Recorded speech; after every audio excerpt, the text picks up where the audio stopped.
বন্ধুরা, Shivraj kitchen and blog থেকে জানাচ্ছি সাদর আমন্ত্রণ। আপনারা সাবস্ক্রাইব করে সবাই পাশে থাকবেন। আমি আজকে আপনাদেরকে রান্না করে দেখাবো ভেড়ার মাংসের রেসিপি। আমি আগে সরষের তেল দিলাম। সরষের তেলের মধ্যে কিছু লং, এলাচি, দারচিনি একটু গুঁড়ো করে দিছি। দেওয়ার পরে ওর মধ্যে পেস্ট করা পেঁয়াজ, রসুন, আদা সব কিছু আস্তে আস্তে দিয়ে দিচ্ছি। দিয়ে এগুলোকে ভালো করে নেড়ে নিচ্ছি। দেখেন আস্তে আস্তে কষাই নিচ্ছি। কষানোর পরে এখন আমি দিচ্ছি বাদাম বাটা। একটু পরে দিলাম বাদাম বাটাটা, না হলে লেগে যায়। বাদাম বাটা দিয়ে আর একটু ভালো করে নেড়ে নিচ্ছি। দেখেন ভালো করে বাদাম বাটাটা কষাই নিচ্ছি। এর মধ্যে দিয়ে দিলাম একটু জল দিছি। এখন আমি আস্তে আস্তে মরিচের গুঁড়া, হলুদের গুঁড়া, জিরা সব কিছু একসাথে দিয়ে দিচ্ছি। দেখেন আমি ভালো করে কষাই নিচ্ছি।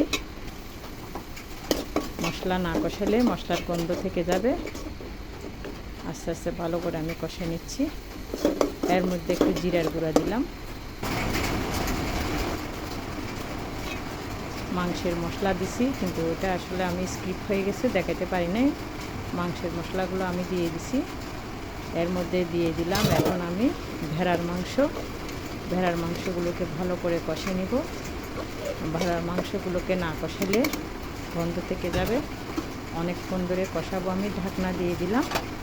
দেখেন ঢাকনা যখন খুলছি কতক্ষণ পরে, এখন ওখানে জল বের হয়ে গেছে। এখন দিয়ে দিলাম আমি আলু।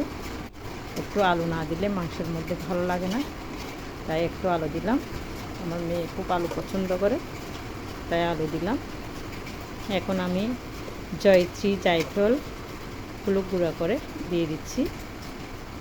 দেখেন জায়ফল দিলে একটু মাংস নরম হয়, ফ্লেভারটাও ভালো আসে। দিয়ে আর একটু কষাই নিচ্ছি। আমি প্রায় 8 ঘন্টা ধরে কষাইছি মাংসটা।